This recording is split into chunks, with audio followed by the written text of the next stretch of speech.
Bonjour et bienvenue dans cette nouvelle vidéo. Vous êtes sur la chaîne Les Clés du Piano, je suis Marie-Cécile.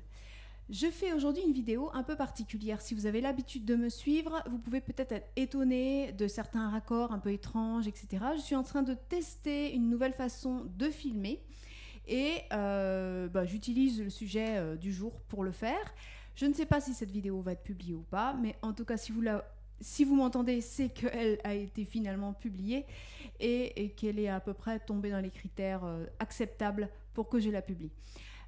Donc, je voulais faire aujourd'hui une vidéo pour expliquer un petit peu la pédale et expliquer ses besoins en fonction de la richesse du texte, enfin plutôt du nombre de notes à la minute presque de la pièce.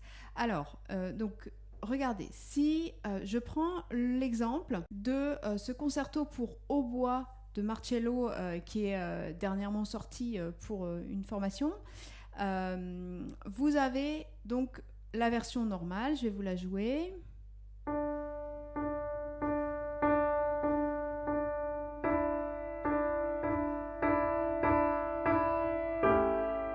Version de Bach.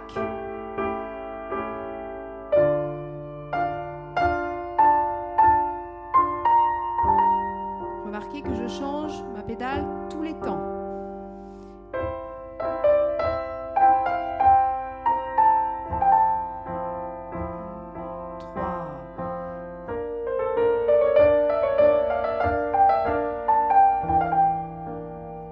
Là, vous avez vu, j'ai un petit peu accéléré.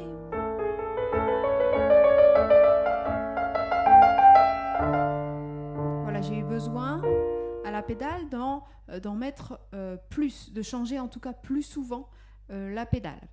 Donc c'est pas d'en mettre plus, c'est vraiment le principe du changement. Il ne faut vraiment pas oublier que dans la pédale, ce qui est important, c'est d'effacer régulièrement les harmonies qui précèdent. Et donc, dans la version qui est arrangée que dans la version justement de la formation, c'est tout simple, il y a juste des notes réelles de l'accord, donc je peux vraiment changer tous les 3 temps.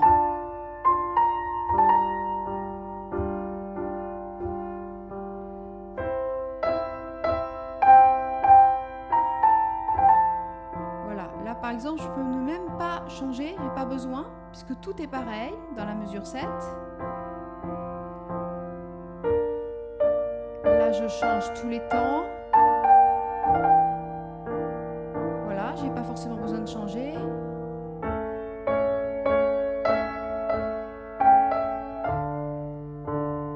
Vous voyez, donc ça dépend vraiment de si on a beaucoup de notes ou peu de notes, et beaucoup de notes qui changent par rapport à l'accord.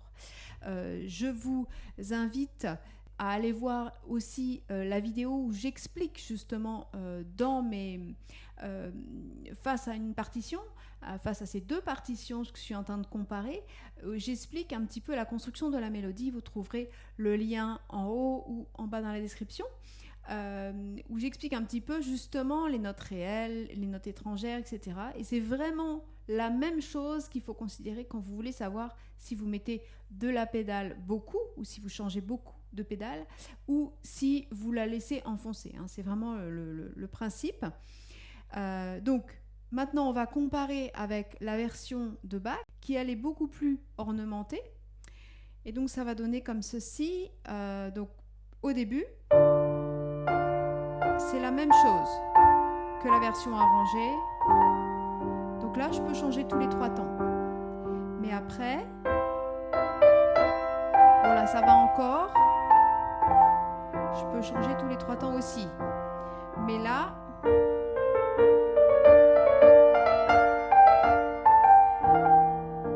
voilà, je suis obligée de changer plus souvent.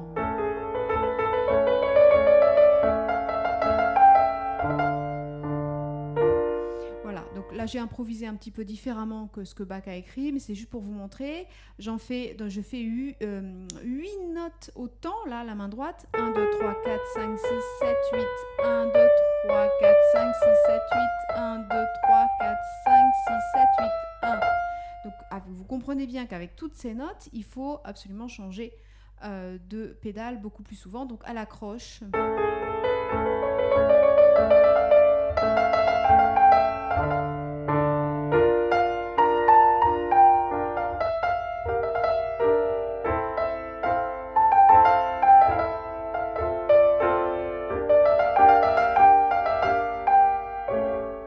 Voilà, donc vous voyez que là, plus on a de notes et plus on va avoir besoin de changer de pédale.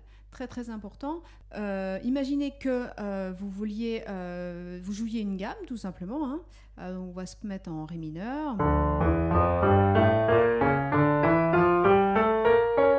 là je mets pas du tout de pédale, mais imaginez maintenant je mets de la pédale.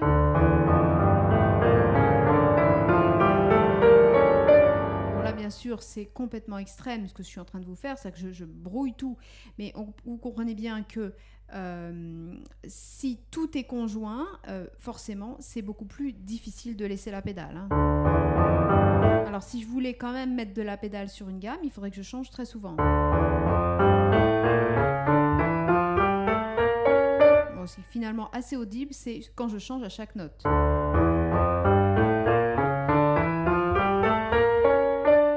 Je change à chaque note pour alléger et effacer les notes d'avant.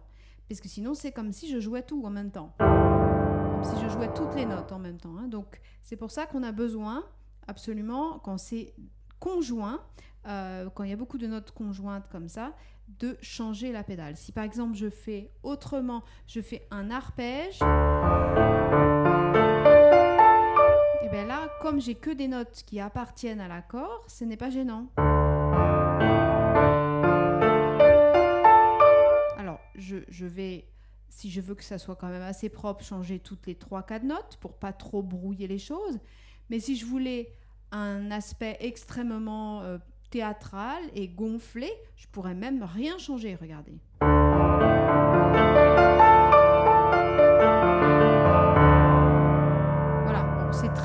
C'est très fort, c'est très théâtral, mais ça passe. Voilà, c'est important de toujours regarder le contexte pour savoir si vous devez mettre beaucoup de pédales ou pas beaucoup de pédales. Alors quand je dis mettre, à chaque fois je me trompe d'ailleurs, c'est pas mettre, c'est changer en fait. Changer souvent la pédale ou ne pas la changer. Mettre, c'est un petit peu autre chose, c'est si je vais en mettre à un moment, c'est-à-dire vraiment je pose mon pied à un endroit et que je la retire, donc je mets de la pédale, effectivement, je pose mon pied. Là, je parle vraiment de changer souvent, hein, et je fais cette erreur de dire mettre, alors que ce n'est pas vraiment le bon mot. Voilà, bah, écoutez... je vous remercie d'avoir suivi cette vidéo. J'espère que ça vous aura convaincu d'être plus attentif ou plus attentive à vos pédales. Et bah, écoutez, à bientôt sur la chaîne Les Clés du Piano. Si vous voulez avoir la formation qui correspond à ce morceau, vous le trouverez dans la description ou peut-être là en information en haut à droite pour vous, en haut à gauche pour moi. À très vite!